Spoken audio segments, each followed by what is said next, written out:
The economic consequences of the mass deportation that will shock you. You've heard the promises. They echo from rally stages and across news headlines. It's a simple, powerful idea. Deport millions of undocumented immigrants, and America will be safer and more prosperous. They promise the border will be secure, jobs will return, and the strain on public finances will just vanish. It's a compelling story, but it's just that, a story. Because behind the political theater, there's a number the people telling that story hope you never look at too closely. A 2025 budget model from the Penn Wharton School of the University of Pennsylvania projected a taxpayer-funded bill of around $170 billion just for enhanced border security and interior enforcement.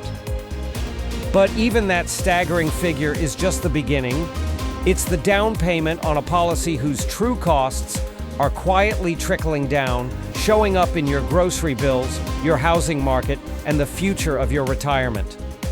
This isn't about open borders versus closed borders. This is an investigation into the dollars and cents.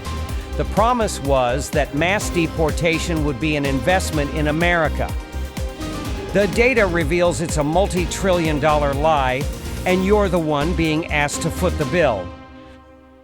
So where does a number like $170 billion for a deportation policy even come from? It's not pulled from thin air.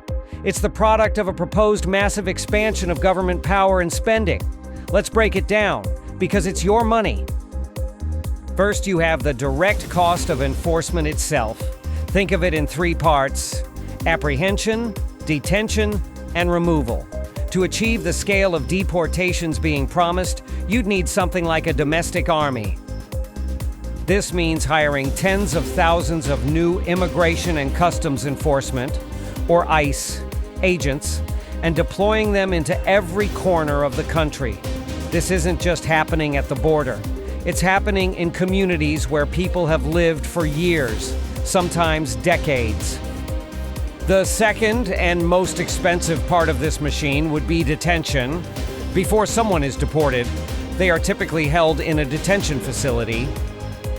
To handle a surge into the hundreds of thousands or even millions, the government would have to expand its capacity dramatically.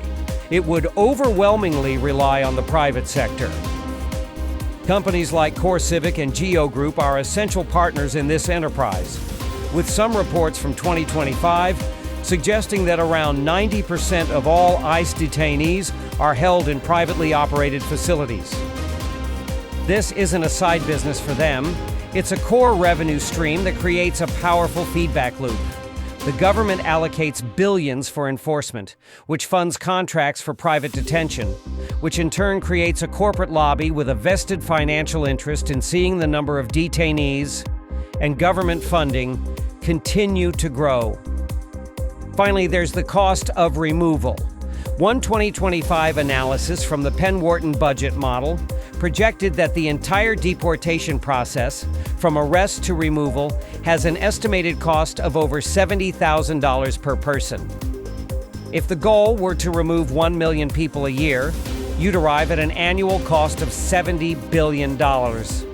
Removing the entire undocumented population could approach a nearly $1 trillion increase to the deficit over 10 years. But this money has to come from somewhere. It's reallocated money. To fund this massive enforcement apparatus, other parts of the federal budget could be on the chopping block. The very social safety nets that working Americans rely on could become the piggy bank for this operation. We're talking about potential cuts to programs like the Supplemental Nutrition Assistance Program, SNAP, which helps families afford groceries, or Medicaid, which provides health care for low-income citizens. It's a direct transfer of wealth away from public services and into a sprawling enforcement machine. The promise of fiscal responsibility becomes a shell game, where your tax dollars are simply moved from one ledger to another. The proponents of mass deportation make a simple economic promise. remove millions of low-skilled workers, create job openings for Americans, and drive up their wages. It's basic supply and demand. Sounds great, right? But this simplistic theory crashes head-on into the complex reality of the American economy, and the first place you'd feel the impact is at the grocery store. Let's focus on one critical industry, agriculture. For decades, American farms have relied on immigrant labor to plant, tend, and harvest food. It's grueling work that few native-born Americans are willing to do. Various analyses estimate that undocumented workers make up a significant portion of the agricultural workforce, with some figures suggesting nearly a quarter of all farm labor in certain crops. Now imagine what happens when a huge portion of that workforce disappears. The result isn't a sudden rush of American workers to the fields. The result is chaos. It's crops rotting on the vine because there is no one to pick them. It's farmers, many running on razor-thin margins, facing financial ruin. We've already seen this happen in regions where targeted enforcement has intensified. The government's proposed solution is the H-2A guest worker program, but farmers often describe it as a bureaucratic nightmare, slow, expensive, and riddled with red tape.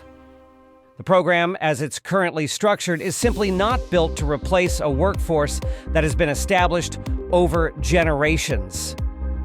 So, what's the inevitable consequence of a severe labor shortage in agriculture? Prices go up. When supply chains are disrupted and crop yields fall, the cost of produce increases for everyone.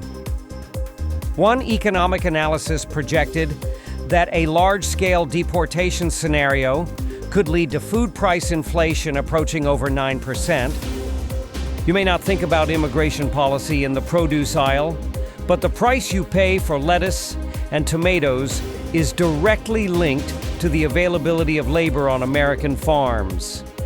That price hike is one of the hidden taxes of this policy. And it's not just agriculture. The same dynamic plays out in other critical sectors. In construction, where the U.S. faces a severe housing shortage, undocumented immigrants are crucial. Removing a significant portion of that workforce only makes the problem worse, delaying projects and driving up the cost of new homes. It's a domino effect, and it all starts with a flawed economic premise. This is the part of the story that's almost never told. While the political debate rages about undocumented immigrants being a drain, the data reveals a shocking truth. They are a critical pillar supporting one of America's most sacred institutions, Social Security. Here's how it works. Social Security and Medicare are funded by payroll taxes deducted from workers' paychecks. What most people don't realize is that a significant number of undocumented workers are on official payrolls.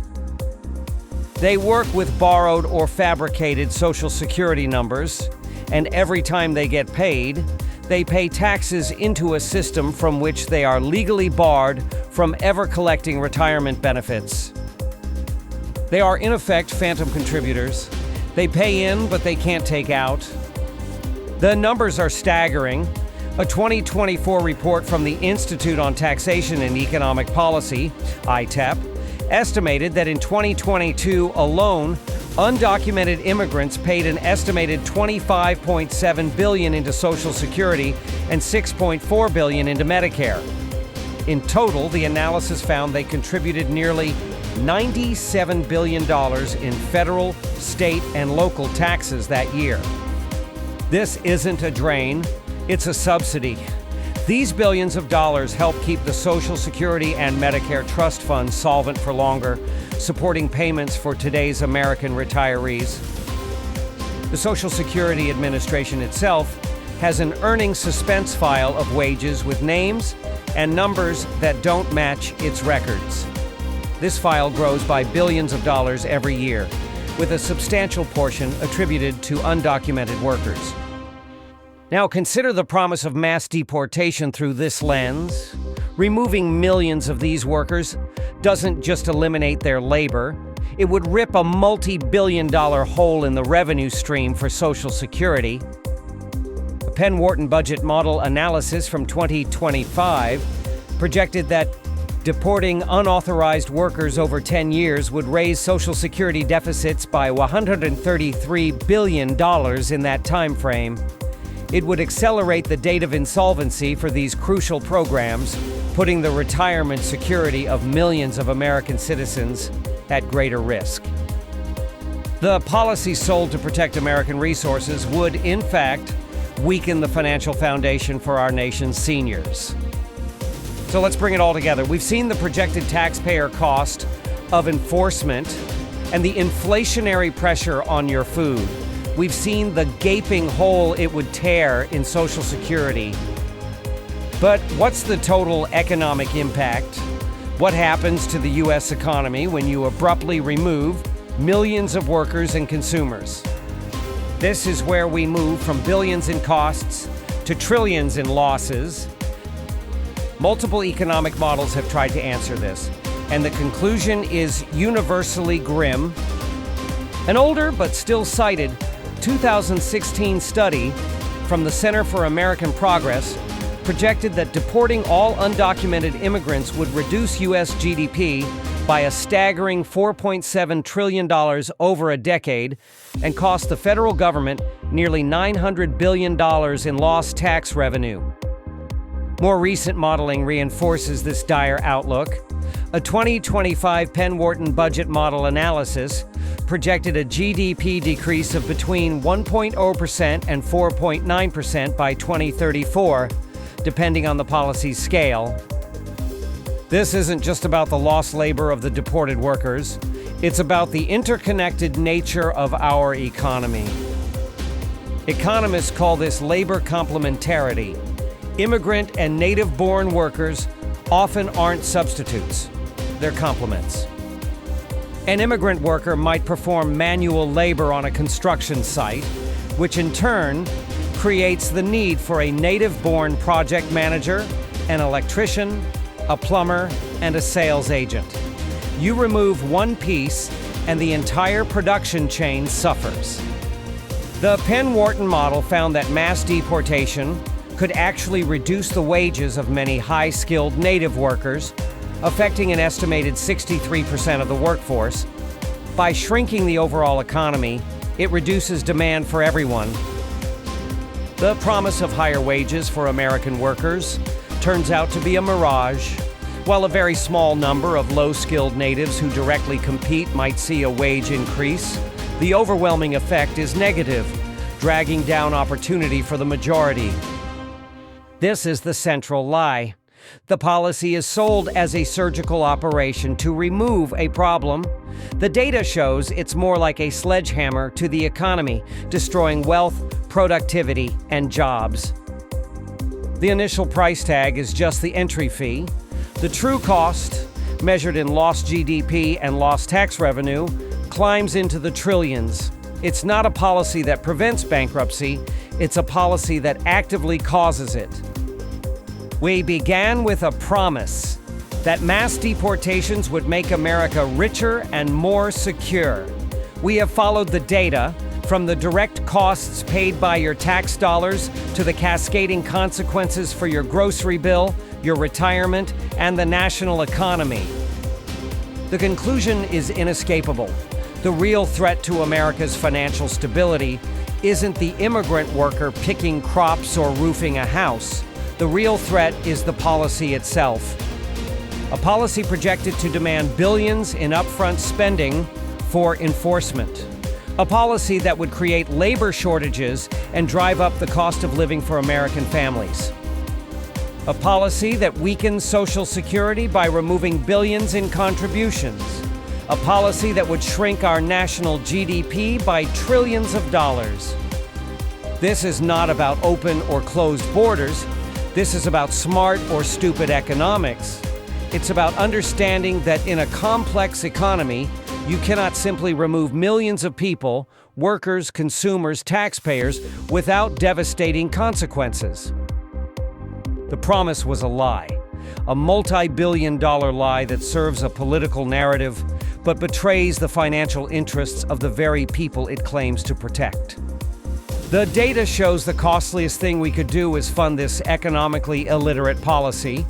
The question is no longer whether we can afford to have immigrants. The real question is, can we honestly afford the price of getting rid of them? The national conversation on this is dominated by fear, not facts. The only way that changes is if more people understand the real economic data. If you found this analysis valuable, share it. Help get this information out there. Subscribe for more deep dives that follow the data, not the talking points. Let me know what you think in the comments. What part of this economic impact surprised you the most?